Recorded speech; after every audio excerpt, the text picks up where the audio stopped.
اللہ تعالیٰ بندوں کو آزماتا ہے، پرکھ کرتا ہے، امتحان لیتا ہے، طرح طرح کی نعمتوں سے اسے مالا مال کرتا ہے، کاروبار وسیع ہو جاتا ہے، اس کے لیے دولت کے انبار لگ جاتے ہیں، دنیاوی مال و اسباب اس کے لیے جمع ہو جاتا ہے، منصب ملتا ہے، عہدہ ملتا ہے، اقتدار ملتا ہے، شان و شوکت ملتی ہے، لوگوں کے دلوں میں اس کا گھر بنتا ہے، تو اس کے ذہن میں یہ بات آتی ہے کہ میرے رب نے مجھے جو عزت دی ہے میں اس کا استحقاق رکھتا تھا، اور میں اگر اس لائق نہ ہوتا تو مجھے کیوں نوازا جاتا۔ تو گویا میرا رب میرے اوپر راضی ہے، اور پھر جب محفل نعت میں مہمان خصوصی بھی بن گئے تو پھر تو ان کے نفس کو اور تسکین مل گئی۔ جب پیر صاحب نے بھی ان کو ہی اہمیت دی تو پھر انہیں لگا کہ واقعہ ہی ہمارا رب ہم پہ راضی ہی ہے، تبھی تو ہمیں مذہبی طبقوں کے اندر بھی اہمیت مل رہی ہے، حالانکہ وہ جانتے ہیں کہ ہم نے یہ دولت کیسے حاصل کی ہے، وہ جانتے ہیں کہ ہمیں سجدے کی توفیق نصیب نہیں ہے، وہ جانتے ہیں کہ آج اس محفل میں مہمان خصوصی سے تو کل ہم شراب خانے میں تھے، انہیں پتہ ہے، لیکن اس کی طرف توجہ نہیں جاتی، سوچتے نہیں ہیں، بلکہ وہ یہ سمجھتے ہیں کہ ہمیں یہ جو عزت مل رہی ہے یہ اللہ تعالیٰ کی طرف سے ہماری کسی قبولیت کی وجہ سے یہ عزت ہے، حالانکہ یہ ان کی آزمائش تھی، ان کا امتحان تھا۔ دوسری بات، وَأَمَّا إِذَا مَبْتَلَاهُ، اور جب اللہ اس کو آزماتا ہے، فَقَدَرَ عَلَيْهِ رِزْقَهُ، اور اس کے رزق کو تنگ کرتا ہے، اس کو آزمائش کی بھٹی میں ڈالتا ہے، فَيَقُولُ رَبِّي أَهَانَنِ، تو پھر وہ چیخ اٹھتا ہے، میرے رب نے تو مجھے ذلیل کر کے رکھ دیا۔ بیماری آ جائے، ابتلا میں مبتلا ہو تو وہ کہتا ہے کہ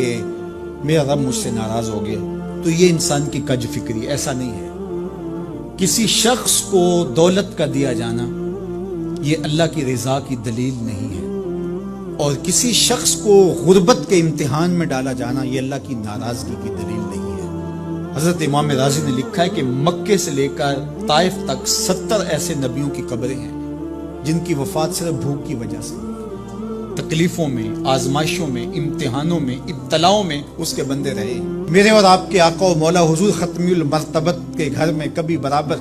چولہا نہیں جلتا تھا، کبھی کھانے کے لیے کچھ میسر نہیں ہوتا تھا، پانی پی کے اور کھجور کھا کے گزارا ہوتا تھا، تو یہ تو کوئی دلیل نہیں ہے۔ اللہ کی رضا کی دلیل کیا ہے؟ نیکی کی توفیق مل جانا۔ اور اللہ کی ناراضگی کی دلیل کیا ہے؟ کسی شخص کا گناہ پہ دلیل ہو جانا۔ کوئی بندہ گناہ پہ دلیل ہے اور معصیت، نافرمانیاں، اللہ کے حکموں کو توڑنا اس کا مزاج ہے، تو سمجھو اللہ اس سے ناراض ہے۔ اور اگر کسی کو اللہ نے سجدے کی توفیق دی ہے، کسی کو اللہ نے اپنے راستے میں خلوص کے ساتھ خرچ کرنے کی توفیقات عطا کی ہے، حلال حرام کی تمیز اس کو عطا کر دی گئی ہے، تو پھر سمجھ لو کہ اللہ اس پہ راضی ہے۔ باقی رہی بات کہ کسی کو دولت کا زیادہ دیا جانا، کسی کو کم دیا جانا، تو یہ آزمائش ہے۔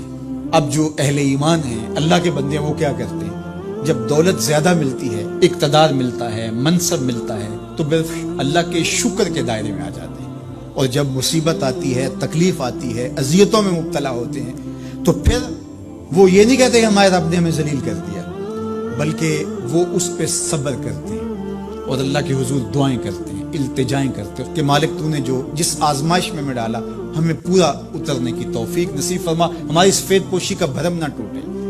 اور ہمیں اس مشکل وقت سے بچانا کہ جب ہماری یہ غربت ہمیں کفر تک لے جائے۔